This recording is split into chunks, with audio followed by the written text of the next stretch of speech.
Hello, listener. This is Suyana reading Chapter 17 from the All-Inclusive Approach, the Art of Divine Remembrance, entitled A Beautiful Mind. The mind is a magnificent, astounding tool designed to house all the experiences you've ever had and to regulate and maintain the millions of activities happening in your body every day. It serves as a bridge between the God energy and the physical form. This is a great moment to interject the value of the gut and the heart. Of course, I've mentioned this a few times before. I wrote this book in 2016, and at this point that was 10 years ago. And while I feel in resonance with a lot of the material and information and insights that flowed through me while I was writing it, the languaging and the subtle shifts and changes and evolution that my wisdom and knowledge has taken over the last 10 years makes it where if I was to write this book again, I might fill out some of the information in regards to, for example, a beautiful mind. Because of course our heart records the memories and experiences that we have. The body and nervous system does so as well. So when you are listening to this, give yourself permission to broaden out some terminology and what feels resonant with you at this time. Let the core value remain nourishing to those aspects of yourself, to your mind, to your heart, to your body, and to your nervous system. Because we are a whole being, and these systems are interactive. And when they become cohesive and aligned and in resonance with one another, then we have the access to some of the beautiful gifts that they are here to contribute to our experience as an eternal being.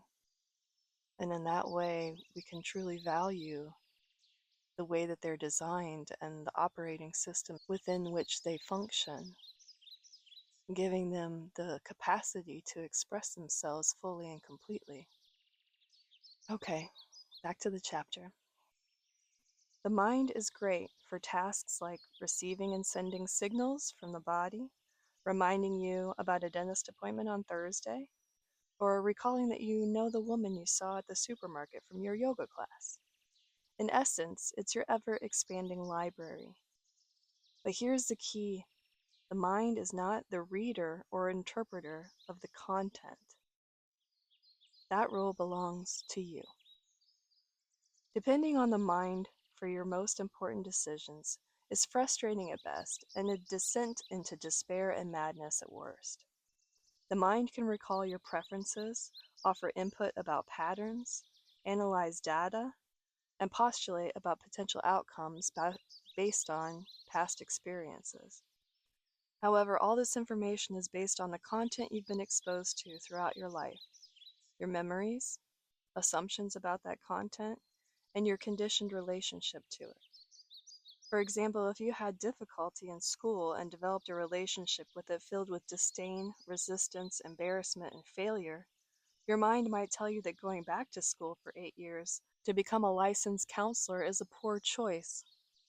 Not because you're not suited for that position, but because you already have a negative association with the act of going back to school. The mind assesses decisions based on past experiences and the emotional content tied to those experiences. Now, contrast that with engaging in the idea of going back to school from your inner guidance, what I refer to as heart perception. Heart perception is central to the inclusive philosophy revealed in this book. It is a way of receiving input from all sources: mind, emotions, intuition, source guidance, and divine purpose, into one cohesive, empowered message. This approach informs your decisions, intentions, and actions from a place of alignment and wisdom. If you imagine your heart center as an accumulation of wisdom from all aspects of existence, past, present, future, and beyond, you may discern that a subject you're passionate about could be enjoyable to learn and master. You might see the opportunity to create a new belief system around school, or to release past traumas through the act of returning to school. You might understand that to embody your next expression in this world, you would require that specific education and credentials. This clarity comes not from the mind's focus on keeping you comfortable and alive, but from integrating input from all aspects of your being. It transcends survival needs and honors the totality of what you are, an infinite being presently existing within a finite reality. This is heart perception, and it grants access to realms beyond the fight to survive paradigm. Your mind is more powerful and amazing than any computer, but thinking of it as one can be helpful if you see yourself as the operator and not the machine. You are not the database or server performing billions of actions daily. Your beautiful mind is the computer, and you are the operator, designer, user, programmer, and observer of this remarkable equipment. Think of your mind like your leg. If it's injured, you might call it your bum leg, but you don't define yourself as bum leg. Similarly, the mind is a component of your personal operating system, not the entirety of your identity. This shift in perspective is part of the major transition humanity is undergoing today. One reason many people over-identify with the mind is that society teaches us to view it as the center of all great accomplishments, reason, logic, and progress. But here's the truth. That which inspires the mind's actions is you. You are the miraculous energy fueling all innovation, artistic expression, cultural growth, and the boundless possibilities of creation. As the vital essence of oneness, aka God, uniquely expressing itself through this collective experience, you are the conscious observer guiding and witnessing the expansion and evolution of this incarnation's journey. Living from the mind's perspective creates discord because the mind doesn't operate in the present moment. It's excellent at identifying threats, obstacles, and patterns, and planning for survival based on past experiences or perceived future traumas. To perpetuate this approach to life, it keeps you focused on the past. What have I previously identified or experienced as dangerous or important? Or future? How can I avoid coming into contact with things I know to be dangerous or threatening and get more of the things that are pleasing to me? The mind tells you, you must first learn from the past and plan for the future. While this can be useful, it becomes limiting when the past and future dominate your waking hours. When you spend most of your time thinking about the past or future, you disregard the power of the present. Why does this matter? Because expansion occurs in the present, and the mind, being absent from the present, cannot facilitate that growth. This leaves you feeling frustrated, bored, unfulfilled, and stuck. To break free from this cycle, you must practice being fully present with your evolutionary process without attaching expectation to how or when things unfold. This is the gift of time in our physical realm. It helps us transition from the linear, quantifiable mind perspective to the infinite, expansive heart perception. Should the mind be despised, hated, vanquished, or rejected? Absolutely not. And here's a little secret. If you're condemning or rejecting the mind, it's the mind doing the condemning. The mind is not above identifying itself as a threat, especially if you're cultivating a spiritual identity that seeks to transcend it. Gratitude for the wonders of the mind becomes possible when you stop seeing yourself as it or hindered by it. Once you appreciate the beautiful tool your mind is, you can love it, appreciate it, and utilize its vast resources while remaining centered in your soul's expression and engaging with reality from your heart's perception. I added an exercise to the book after this chapter, and I'll read it to you now. It's called the Mind Melt Exercise. This practice is designed to help you cultivate presence and move beyond identification with the mind. Understanding as always that you are the programmer and that you have also been programmed when your mind was just a sponge early in your life. Throughout your day, simply observe each moment when your attention drifts away from the present. Whether your thoughts pull you toward the past, reflecting or dwelling, or into the future, anticipating or worrying, let go of the need to analyze any of it. Your only focus is to recognize when you are not fully present. Each time you notice your mind wandering, silently say, "Thank you," and take a deep cleansing breath. That's it. No need to judge or correct, just notice and breathe. With time, this simple exercise can dramatically shift your orientation point, your perception. Once you become comfortable practicing presence and stillness, you'll naturally begin to integrate it into your daily activities, bringing mindfulness into everything that you do, and achieving what many people call a living meditation. We'll be combining the reflection with the audiobook for Chapter 17, A Beautiful Mind. And I love this chapter because it really highlights the value of seeing ourselves as a whole being and not just an intellectual being, which is becoming less and less prevalent in our culture to just look at ourselves through the lens of intellectual value and start to see ourselves as physical beings, intellectual beings, emotional beings, energetic beings. So it's really starting to fill out and go more and more into those subtler, more dynamic spaces that are available when we see ourselves as a whole being with multifaceted expressions, intelligences, and ways of interpreting and operating in the world. The reflection for chapter 17 is, your mind is brilliant, but it was never meant to be your master. It is a tool for navigation, not your identity.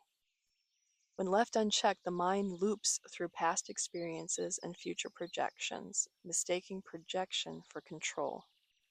This chapter invites you to step into the seat of awareness, the one who observes the mind rather than being driven by it, the eternal self. When the heart and mind collaborate, clarity replaces overthinking and presence replaces fear, which wouldn't we just love to be in that state more frequently, right? So, the journal prompts for chapter 17 are: 1, do I experience my mind as a helpful tool or as something that runs the show? When did that pattern begin? And if you don't know for sure, it's totally fine to just let your mind and heart and energetic, emotional beingness wander back to a memory, a thought, a lesson, a belief system, and then expand on it from there.